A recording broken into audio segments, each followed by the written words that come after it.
धन्य तू सावित्री, धन्य तुझ्या वेदनेची आज बहरली गाय, तुझ्या वेदनेची आज बहरली गाय.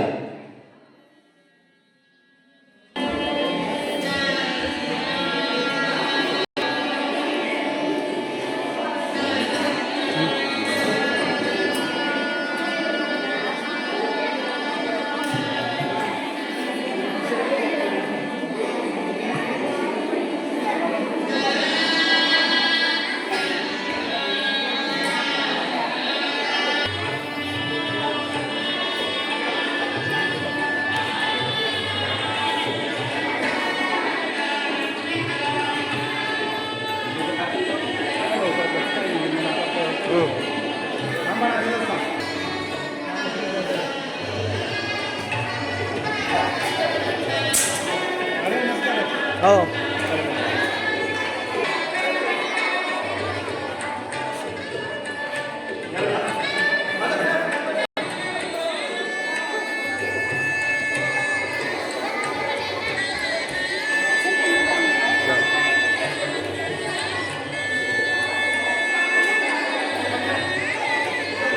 चालू करायचं हा.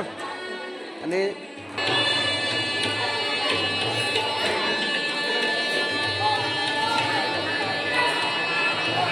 विद्यार्थ्यांनी भाषणामध्ये भाग घेतलेला आहे. सावित्रीबाई फुलांनी त्यांचे आयुष्य प्रसार व समाज विरोध केला. सावित्रीबाई भारतातील पहिली महिला शिक्षिका आणि थोर समाजसेविका होत्या.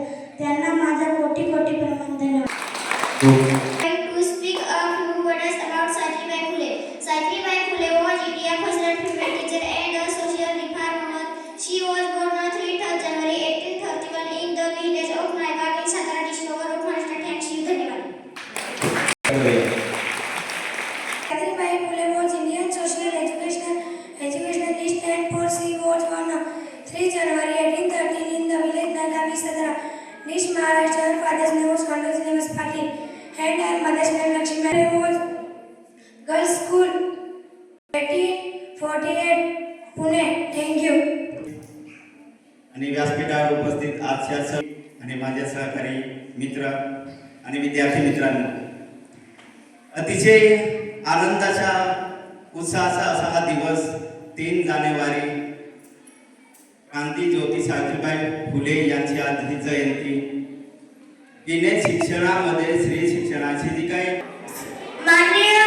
गोडी नाही बुद्धी असून चालत नाही तर यास मानव म्हणावे का. ओळखलं का मला, मी सावित्री ज्योतिराव फुले. सातारा जिल्ह्यातील खंडाळा तालुक्यातील नायगाव गावाच्या खंडोबाची मी कन्या. अवघ्या 9व्या वर्षी ज्योतिराव फुले नावाच्या माणसाशी माझं लग्न झालं. आणि हळूहळू मला कळायला लागलं की ज्या माणसाशी माझं लग्न झालंय तो काही साधा सुद्धा माणूस नाही, तर या जगाला ऊर्जा देणारा तो एक रात्री सूर्यच आहे. आणि त्या काळी बायांना उमरा वलांडाची पद्धत नव्हती. आपण बरं ना आपले घर बरं ना आपली घराची माणसं उच्च नीच जाती असं लय भेदभाव होता. पण ज्योतिरावांच्या मनात एकाच विचार होता, तो म्हणजे शिक्षणाचा प्रसार. एकदा ज्योतिराव फुले शिक्षणाचा प्रसार करत असताना खरा नावाच्या ब्रिटिश मॅडम म्हणाल्या, मिस्टर फुले, तुम्हाला शिक्षणाचा प्रसार करायचा आहे ना, तर तुम्ही उमेद माणसाला घराच्या बाहेरच पडू देत नाही. सो बॅक मिस्टर फुले, सो बॅक. आणि ते घर जात आणि ते घरी आल्यावर सावित्रीबाईंना म्हणाले, सावित्री, आजपासून मी तुला शिकवणार.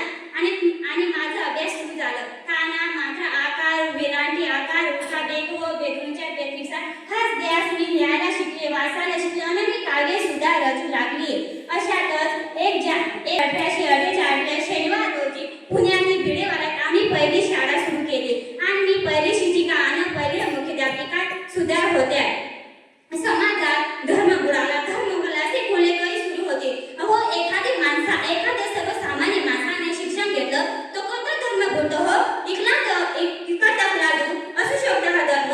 अहो, माणसासाठी धर्म असो का धर्मासाठी माणूस. अहो, शाळेत जाताना चिखल फेकलं